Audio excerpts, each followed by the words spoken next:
Dan di Indonesia perlu kita perbaikin teman-teman, selalu ada persepsi insya Allah itu seakan-akan tidak pasti. Justru kalau pasti bilang insya Allah. Insya Allah lebih hebat dari kata-kata pasti. Datang ya, insya Allah. Berarti pasti datang itu. Karena kita sudah bilang insya Allah berarti Allah kan, kalau Allah izinkan saya masih hidup saya akan datang. Jangan dibalik, jangan insya Allah berarti ya bisa saja datang, bisa enggak. Ya? Kalau kita nggak bisa telepon, batalkan, maaf ya saya nggak bisa, batalin. Jangan tiba-tiba nggak datang, orang nunggu sampai berjam-jam. Saya subhanallah pernah sekali ke Jeddah, bawa barang amanahnya orang dari Indonesia, saya telepon orangnya, itu sampai mungkin 6 jam kali saya nunggu. Tunggu dari, sudah pakai baju ihram, nunggu di pinggir jalan, di tempat halte bus.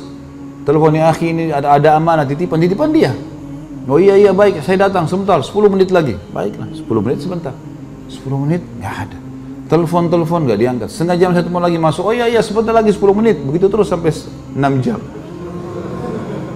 Nah, ya akhi, kalau ente nggak mau datang bilang, saya mau umroh ini. Ini nggak mungkin saya pegang terus seperti ini. Gitu kan. Akhirnya saya bawa ke Mekah. Nanti selesai, setelah itu baru saya titipin sama orang lain yang bisa sampaikan ke dia. Tapi untuk apa janji orang kalau nggak bisa? Maaf, saya nggak bisa. Ya. Ada kaidah penting dalam hidup seorang mukmin, yaitu fi kulli sarahatin rah. Fi kulli sarahatin raha.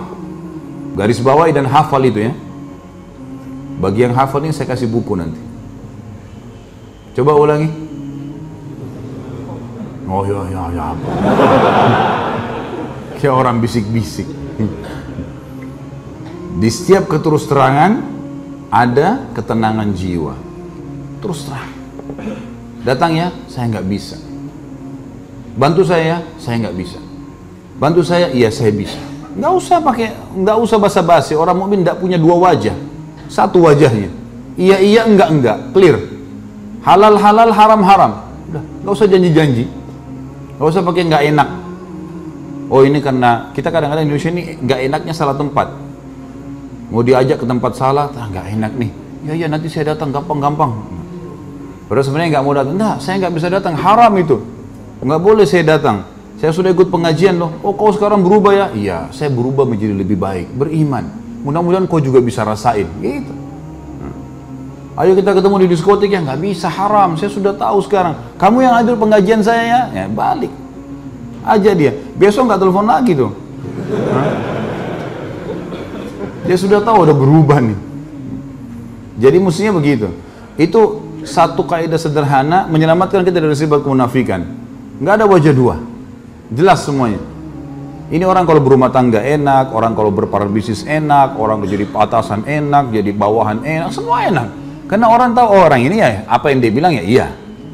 Nggak ada yang rahasia.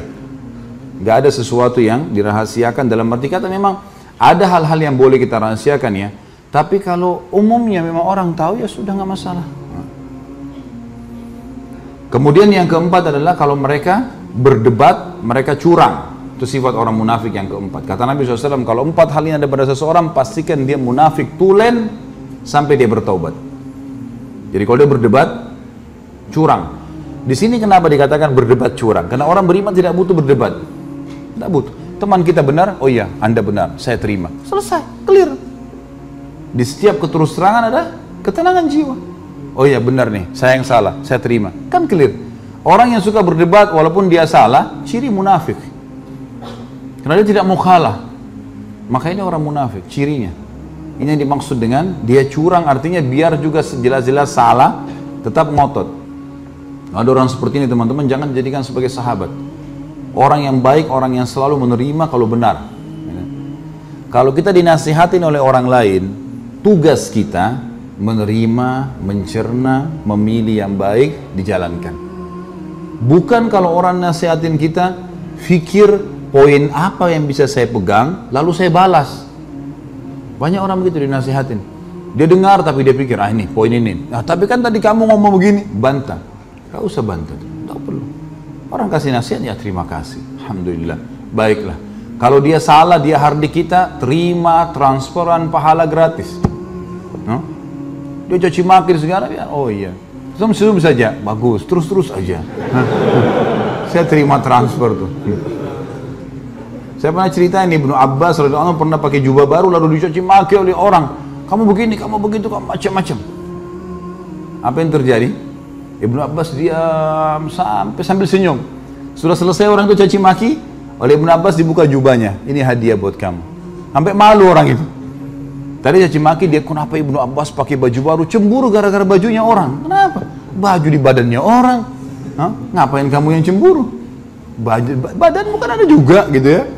Kenapa harus cemburu? Tapi gitulah.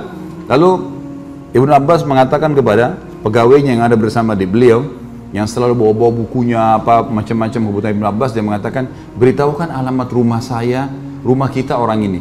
Siapa tahu dia punya hajat kita penuhi. Maka Ibnu Abbas, pegawai Ibnu Abbas sampaikan, lalu orang itu diajak ke rumah, lalu diberikan hadiah sampai orang itu jadi muridnya Ibnu Abbas. Teman-teman sekalian, jangan pernah balas kebodohan dengan kebodohan, tapi balas kebodohan dengan kepintaran. Orang teriak caci maki, biarin aja. Jangan kita ikut-ikutan. Kalau ada dua orang, dua-duanya ribut, dua-duanya jelek nggak? Dua-duanya sama jeleknya. Biar tampannya bagaimana jadi jelek juga. Matanya belalak, mulutnya besar-besar kelihatan, ludahnya muncrat semua. Jadi jelek. Kata Nabi SAW, kalau dua orang bertengkar, maka yang memulai pertengkaran dilaknat sama Allah tuh. Yang diam ini dikasih pahala sampai rivalnya ini balas. Kalau kita ikut balas, maka kita juga sama dengan dia. Jangan balas kesalahan dengan kesalahan, kebodohan dengan kebodohan. Kita digibah, kita juga gibah, itu kebodohan. Ada satu hal yang saya ingin titik beratkan teman-teman sekalian, penting sekali. Allah yang maha tinggi dan maha pemurah selalu mengawasi kita dengan keadilannya, dengan keluasan ilmunya. Hukumannya memang benar akan datang kepada pelanggar, perlindungannya memang datang kepada orang-orang yang terzalimi, pasti. Renungi riwayat ini. Musa alaihissalam pernah satu waktu berkata kepada Jibril alaihissalam, sampaikan kepada Allah, saya ingin melihat keadilannya Allah. Allah balas melalui Jibril alaihissalam, sampaikan kepada Musa, hai Musa, kau tidak bisa sabar kalau mau menilai keadilanku. Kau manusia, punya kapasitas. Susah kau mau menilai keadilannya sang pencipta. Kata Musa, dengan taufikmu ya Allah, saya akan coba. Baiklah, Allah tunjukkan satu kejadian saja, satu kasus saja.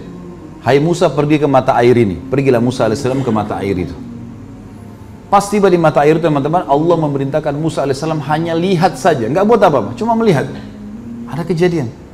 Rupanya ini di padang pasir luas, ada mata air, ada air mengalir. Datang satu orang nunggangi kuda lewat di situ. Orang ini minum, turun dari kudanya minum. Rupanya di sisi pinggang sebelah kirinya ada kantong isinya banyak duit. Waktu itu jatuh di dekat air itu. Orang ini nggak tahu, minum air pergi naik kuda. Musa alaihissalam lihat, ini kejadian pertama ya. Tidak lama kemudian datang anak kecil, umurnya 9 tahun, 10 tahun, belum balik datang. Minum air di situ, dia lihat ada kantong duit, diambil sama anak itu. Pergilah anak ini. 2. Yang ketiga, datang orang buta. Orang buta ini mau sholat. Dalam kisah ini dikatakan mau sholat. Allahu alam, pada zaman Nabi Musa alaihissalam sholatnya apa sama dengan kita nggak tahu. Ya. Tapi jelas mereka punya ibadah, sholat, gitu kan. Apakah jumlah rakaatnya sama? Allah alam, karena kita tahunya jumlah rakaat kita berbeda dengan Nabi Musa alaihissalam, karena Musa sendiri waktu kejadian Isra dan Mi'raj meminta kepada Allah Muhammad SAW agar meminta diringankan sholatnya kan.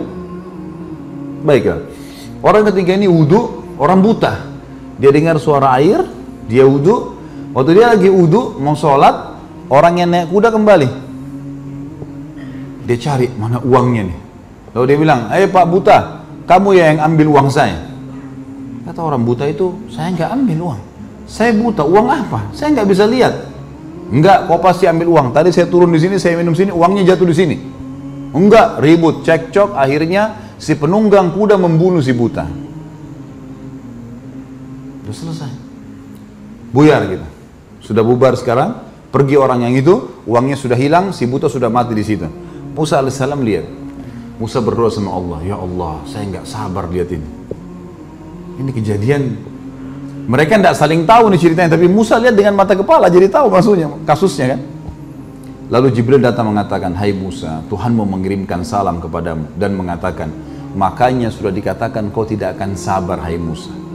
Tapi perlu kamu tahu, Tuhanmu Allah maha mengetahui dan maha adil.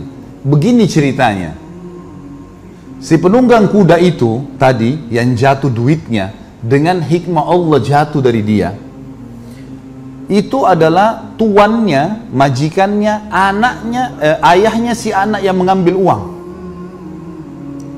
Anak ini tidak tahu kalau ini majikan ayahnya dulu. Tapi rupanya ayahnya si anak ini pernah bekerja sama si penunggang kuda. Pernah bekerja sama penunggang kuda ini tidak memberikan gajinya. Dan subhanallah gajinya senilai kantong itu. Jatuh dengan hikmah ilahi. Anak ini nggak tahu kalau ini dulu yang zalimi ayahnya. Dia datang mau minum di padang pasir, ada duit diambil. Allah dengan kemahaadilannya memberikan haknya si ayah anak ini dengan caranya. Lalu yang buta bagaimana? Kata Jibril alaihissalam, si ayah ini, ayahnya anak, pada saat dia tidak dikasih gaji oleh penunggang kuda, dia pun mencari kerja di sana sini, sampai akhirnya dia bertemu sama si buta. Ini si buta dulu bukan orang buta. Lalu si buta ini dengan sebuah kejadian membunuh ayahnya si anak. Jadi dua orang ini yang jatuh duitnya penunggang kuda pernah mengambil hartanya ayahnya si anak. Si buta ini membunuh ayahnya si anak. Anak ini nggak tahu. Akhirnya Allah membuat si buta dibunuh oleh penjahat juga karena dia membunuh ayahnya si anak. Coba bayangin teman-teman, kalau kita di posisi manusia, bisa kita paham ini? Rumit sekali. Itu baru satu kasus. Bayangin berapa kasus ini. Hah? Itu hakim hadapin masalah saja bisa nggak tidur dia di pengadilan. Bagaimana kalau seluruh dunia ini masalah? Apa yang kita bisa ambil pelajaran dari kisah ini teman-teman sekalian? Bagaimana Allah mengawasi, mengontrol, dan kalau orang beriman berada di relnya Allah, nggak usah khawatir. Nggak usah jadi orang munafik, nggak usah jadi orang kafir, orang mukmin enak. Dan Allah maha adil, pasti mengambil hak kita. Bayangkan ayahnya si anak ini sudah mati loh, Allah masih kembalikan haknya dengan caranya Allah. Allah mengatakan dalam Al-Quran, A'udzubillahi minasyaitonirrajim, innahum yakiduna kaida wa akidu kaida. Mereka mau ngatur tipu daya, aku juga mengatur tipu daya, kata Allah. Nggak bisa buat apa-apa mereka. Jadi teman-teman sekalian, tidak usah khawatir.